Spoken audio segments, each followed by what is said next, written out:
Assalamualaikum warahmatullahi wabarakatuh.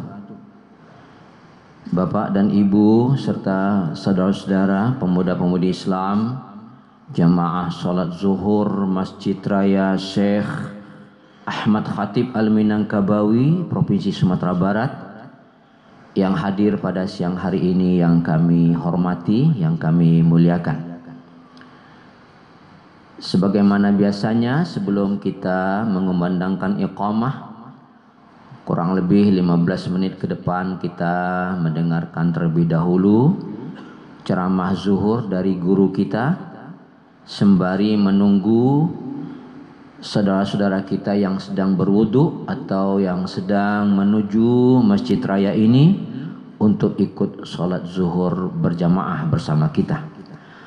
Pada siang hari ini yang akan memberikan ceramah zuhur adalah Al-Mukarram Al-Ustaz Kompol Haji Syafrizen SH Datuk Rangbatuah. Alhamdulillah beliau telah bersama kita di ruangan Masjid Raya ini, dan untuk itu kita mengucapkan banyak terima kasih kepada beliau. Bapak dan Ibu serta saudara yang kami muliakan, marilah kita dengarkan secara bersama ceramah zuhur yang disampaikan Al-Ustaz Kompol Haji Syafrizen SH Datuk Rangbatuah. Kepada beliau dengan segala hormat kita persilahkan. Sekian dari kami. Wassalamualaikum warahmatullahi wabarakatuh.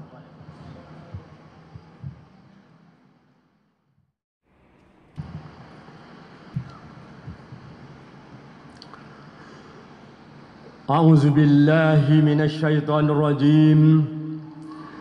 Bismillahirrahmanirrahim.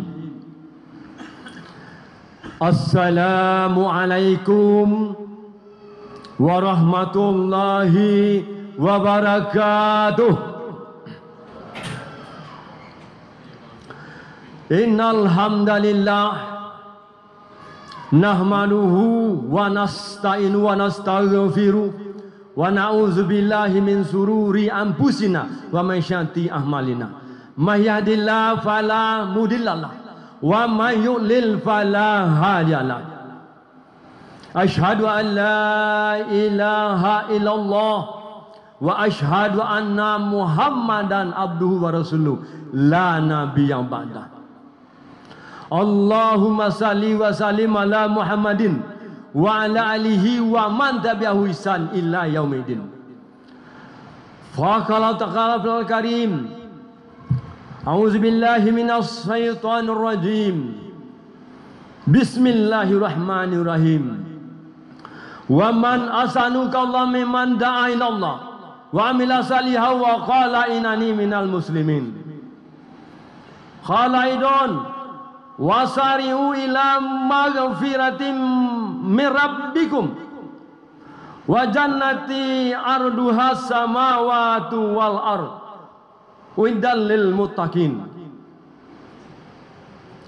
An sa'il kulian kala sami'tu Rasulullah sallallahu alaihi wasallam man ra'a minkum munkaran falyughayyirhu bi yadihi fa in lam yastati' fa bi lisani fa in lam yastati' fa bi qalbi zalikal ful iman.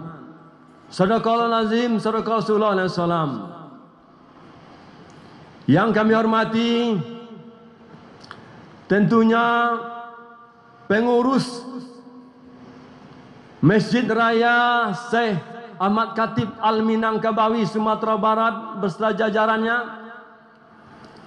Yang kami hormati tentunya para tuan guru kami, orang tua kami, nenek mama, alim ulama, jadi pandai suluh bendang dalam nagari, kapai tampe batanyo, kapulang tampe babarito. Sarato bundo kanduang kami, limpape rumah nanggadang Sumara Anjuang rumah nan tinggi. Kalau lapar kami minta nasi, kalau wawi minta air. Ya bu, alhamdulillah. Pada kesempatan berbahagia ini, kami hormati tentunya Bapak Ibu, hadirin hadirat, kaum muslimin kaum muslimat jamaah zuhur yang dirahmati Allah Subhanahu wa taala. Pada hari ini Rabu tanggal 9 Juli 2025 merupakan suatu penghargaan bagi kami. Suatu syukur nikmat yang tak ada terhingga kami bisa hadir bersilaturahmi pada salat zuhur hari ini dalam rangka watawasau bil haq watawasau bil sabr.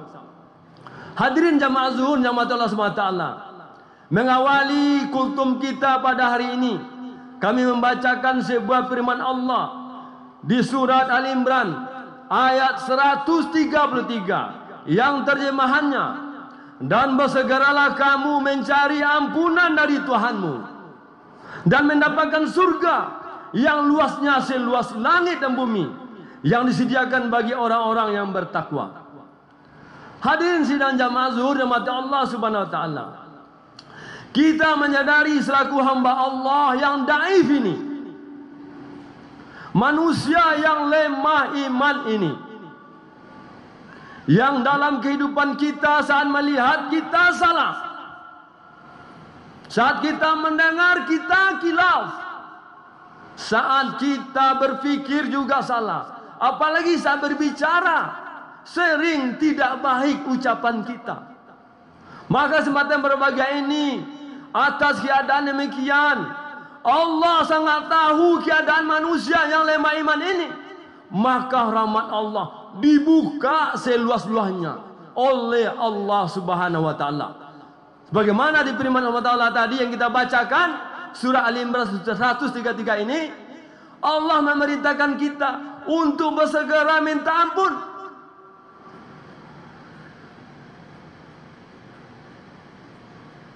Hanya berbahagia atas kelemahan kesalahan kita ini, maka kita perlu mengenali kita. Barang siapa yang mau meminta ampun, kata Allah, Allah sediakan surga seluas langit dan bumi. Untuk siapa? Untuk hamba Allah yang bertakwa. Maka kajian hari ini kita sedikit menyinggung bagaimana untuk menjadi hamba Allah yang bertakwa itu. Siapa saja yang digolongkan hamba Allah yang bertakwa itu? Banyak hal sebenarnya. Melalui firman ini kita lanjutkan. Maka Allah mengatakan di ayat berikutnya, di 134 terjemahannya kita baca, orang yang bertakwa itu adalah orang yang mampu berimpak waktu lapang dan sempit. Hal yang berbahagia. Jadi kita untuk berimpak tidak tunggu kaya dulu baru kita mau berimpak. Keadaan apapun kita hari ini, mampukan diri kita untuk menjadi orang yang mampu berimpak, baik di waktu lapang maupun di waktu sempit.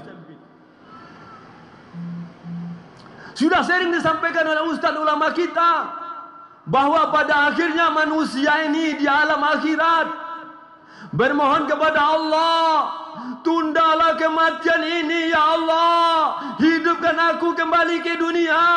Ditanya oleh Allah, mengapa engkau minta kembali ke dunia? Aku ingin bersedekah ya Allah. Tidak bisa, sudah habis masanya. Apakah tidak sampai kepada engkau semasa dunia pesan takwa? Hadir berbahagia. Ditanya cita-cita manusia ini, nafsunya menginginkan bagaimana dia mendapatkan ladang yang luas, bagaimana mendapatkan harta yang banyak, emas berlimpah, emas menunggu, ternak-ternak yang banyak, istri-istri yang banyak. Itu keinginan manusia. Itu silakan boleh-boleh saja. Tetapi sebaiknya kesempatan berbahagia ini kami mengajak diri kami dan mengajak hadirin berbahagia dimanapun saat ini umat yang mendengarkan ceramah ini. Kami mengajak kita semua, ayo kita rubah cita-cita kita. Jangan lagi ingin jadi orang kaya. Apa cita-citanya? Bagaimana kita di akhirat nanti tidak menyesal cita-cita kita robah. Aku ingin ya Allah menjadi hamba Engkau yang mau bersedekah.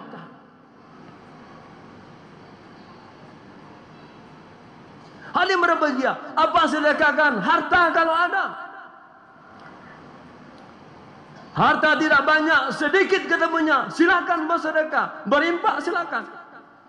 Tidak punya uang, banyak hal cara sedekah. Selemah-selemah sedekah kita mampu mengucapkan salam, memberikan senyum kepada manusia. Hadirin berbahagia, kita adalah orang Minangkabau.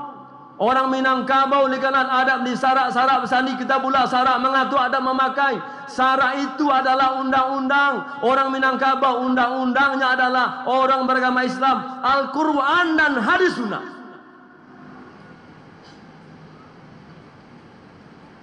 Maka Al-Quran dan sunnah menjadi tuntunan umat Islam. Maka umat Islam itu adalah orang Minangkabau yang tatanan kehidupannya sayang ke orang lalu, paibo ke orang dagang.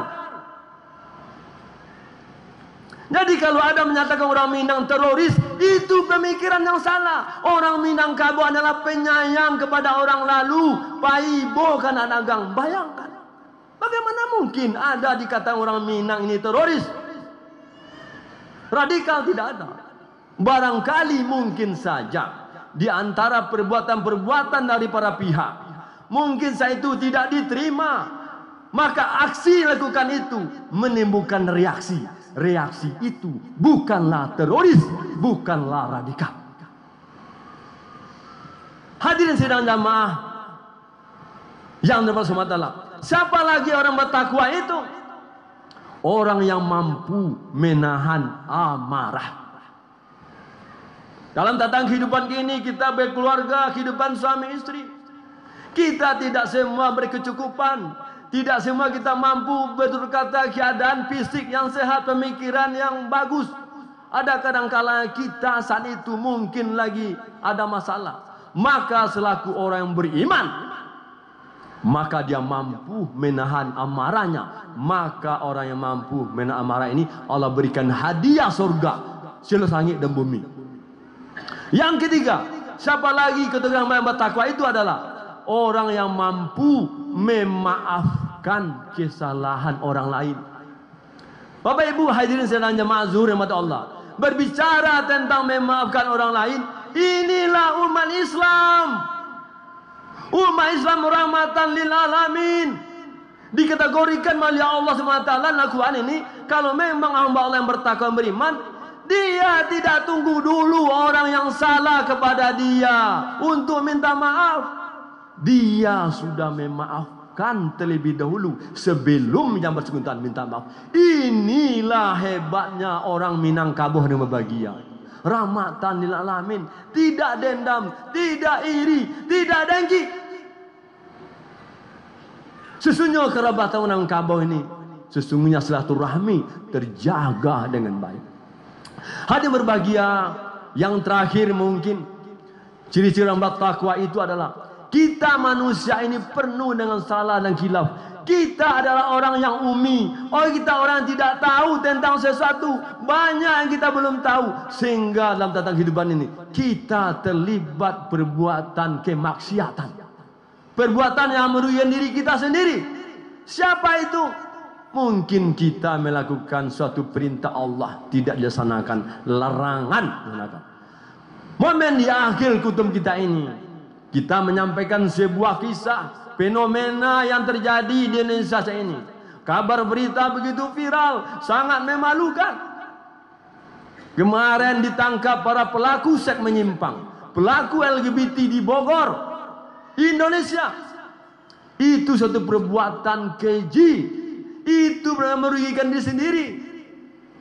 Sementara Allah telah mengabarkan kepada kita surat An-Nahl ayat 72. Bismillahirrahmanirrahim. Wallahu ja'alakum min anfusikum azwajukum. Wallahu ja'alakum min anfusikum azwajukum min azwajikum banin. Wa baradau minan taibat afabil batili yu'minun. Wa bi ni'matillahi hum yakfurun. Surah An-Nahl ayat 72. Allah mengatakan, Aku ciptakan engkau berpasangan suami istri, laki-laki dan perempuan dari jenismu sendiri. Dari pasangan itu aku beri anak dan keturunan, dan aku bagi engkau rezeki yang baik. Kenapa engkau beriman kepada yang batil, mengingkari nikmatku? Wahai Bapak Ibu berbahagia, kita orang Minangkabau beragama Islam. Seharusnya tidak ada terjadi pelaku yang menyimpang. Pelaku LGBT tidak perlu terjadi di Minangkabau. Kita orang Minangkabau beragama Islam. Allah telah memberitahukan kepada kita bahwa kita Minangkabau ini adalah memahami agama Islam dengan baik dan benar. Maka itu bagi kesempatan berbagai ini dengan penyampaian pesan takwa ini, orang yang beriman bertakwa ini, maka kedepannya kita berharap tidak ada lagi namanya orang Sumatera Barat terlibat pelaku menyimpang LGBT, karena Allah telah memberitahukan pasangan laki-laki adalah wanita. Seandainya ada saya ini laki-laki yang miskin, yang belum punya pekerjaan, kadang-kala kita janji orang kaya percaya, janji pejabat tinggi percaya, masa dengan janji Allah tidak percaya? Seandainya usia kita tidak mampu mungkin untuk menahan dengan pasal perbuatan zina, dikhawatirkan kita berbuat maksiat, maka menikahlah walaupun anda sini belum bekerja, karena Allah menjamin barang siapa yang menikah itu Allah berikan anak keturunan dan aku beri rezeki yang baik. Jangan tunggu anda mapan dulu untuk menikah. Menikah sajalah. Percayalah, yakinlah dengan pernikahan itu nanti Allah berikan rezeki yang baik. Lalu kita menyadari pernah bermaksiat, pernah pelaku LGBT, pernah berzina, pernah maksiat lain, berjudi, minum khamar semacamnya. Lalu kita menyadari itu. Lalu kita berniat, bertobat, minta ampun, menyadari maksiat itu. Lalu kita minta ampun kepada Allah dengan taubatan nasuha, dengan sebenar-benarnya, tidak akan mengulang lagi. Maka orang yang salah seperti ini, orang yang seperti ini, maka dianggap oleh Allah sebagai hamba Allah yang bertakwa, dengan berjanji tidak mengulangi lagi. Insya Allah nanti saat meninggal dia diberikan surga, hadiahnya adalah seluas langit dan bumi. Barangkali demikian yang saya sampaikan, karena waktu membaca kita sepanjang penyampaian kami. Ada benarnya, insya Allah itu datang daripada Allah SWT. Jika ada salah, khilaf, itulah kelemahan kami sebagai manusia. Maka itu bahagia sepanjang menyampaikan kami minta kepada Allah berikan kami kepahaman ya Allah untuk mampu memahami, mengamalkannya. Hendaknya para hadirin juga demikian, mampu memahami dan mengamalkannya. Insya Allah kita niat menyampaikan lagi kepada saudara kita lain. Terima kasih atas perhatian. Mohon maaf atas kekurangan. Kami tutup dengan doa kepada majelis. Subhanallah wa bihamdi, subhanakallah wa bihamdika, asyhadu an la ilaha illa anta, astaghfiruka wa atubu ilaihi. Wabillahi taufiq wal hidayah. Assalamualaikum warahmatullahi wabarakatuh.